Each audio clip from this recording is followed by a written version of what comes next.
गांव के किनारे एक पुराना वीरान हवेली जैसा घर था जिसे लोग काला मकान कहते थे। दिन में भी कोई उसके पास जाने की हिम्मत नहीं करता था और रात में तो उसका नाम सुनते ही लोगों की आवाज धीमी हो जाती थी। कहते थे उस घर का एक कमरा ऐसा है जो सालों से बंद है और आधी रात को उसके अंदर से किसी के चलने की आहट आती है। राहुल, जो शहर से छुट्टियां बिताने अपने दादा के गांव आया था, इन बातों पर विश्वास नहीं करता था।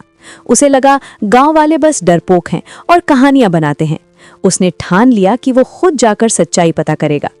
एक रात ठीक 11:15 बजे वो चुपचाप घर से निकला और टॉर्च लेकर उस काले मकान की ओर चल पड़ा। आसमान में बादल छाए थे और हवा में अजीब सी ठंडक थी। जैसे ही वो मकान के पास पहुंचा, उसे लगा मानो आसपास की सारी आवाजें अचानक बंद हो गई हों। दरवाजा हल्का सा धक्का देते ही चरमराकर खुल गया। अंदर घुसते ही धूल की गंध और ठंडी हवा ने उसे घेर लिया। मकान के लंबे गलियारे में उसके कदमों की आवाज गूंज रही थी। दीवारों पर जाले लटक रहे थे और पुराने चित्र टेढ़े होकर उसे घूरते हुए लग रहे थे। उसे याद आया, गांव वाले कहते थे ऊपर वाली मंजिल का आखिरी कमरा ही बंद है।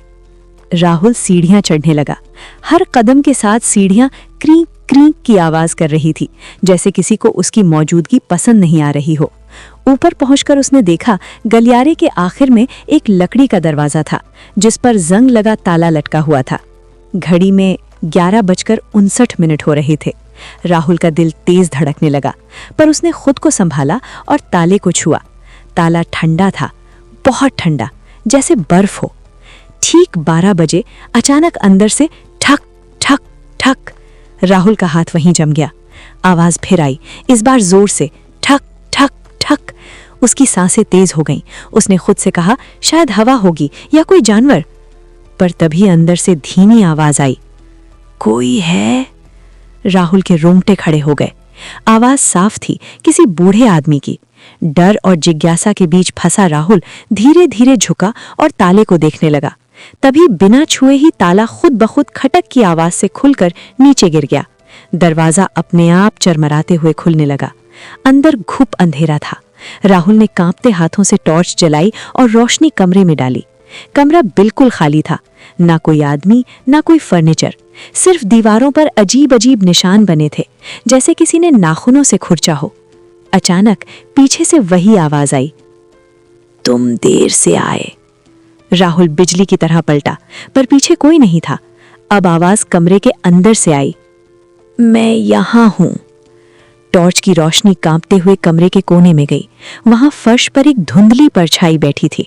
उसका चेहरा दिखाई नहीं दे रहा था, बस 2 फीकी चमकती आंखें। राहुल की टांगें कांपने लगी। कौन हो तुम? उसने किसी तरह पूछा। परछाई धीरे धीरे उठी। मैं वो हूं जिसे इस कमरे में बंद कर दिया गया था। कमरे का तापमान अचानक गिर गया। राहुल की सांस से धुआं निकलने लगा। किसने? जिन्होंने सोचा कि बंद दरवाजा सच को रोक सकता है। अचानक दरवाजा जोर से बंद हो गया। धड़ाम! राहुल चीख पड़ा और दरवाजे की ओर भागा। उसने हैंडल पकड़ा पर दरवाजा नहीं खुला। पीछे से कदमों की आवाज आई, धीरे धीरे उसकी तरफ। टॉर्च की रोशनी कांपते हुए पीछे गई। परछाई अब बिल्कुल पास थी।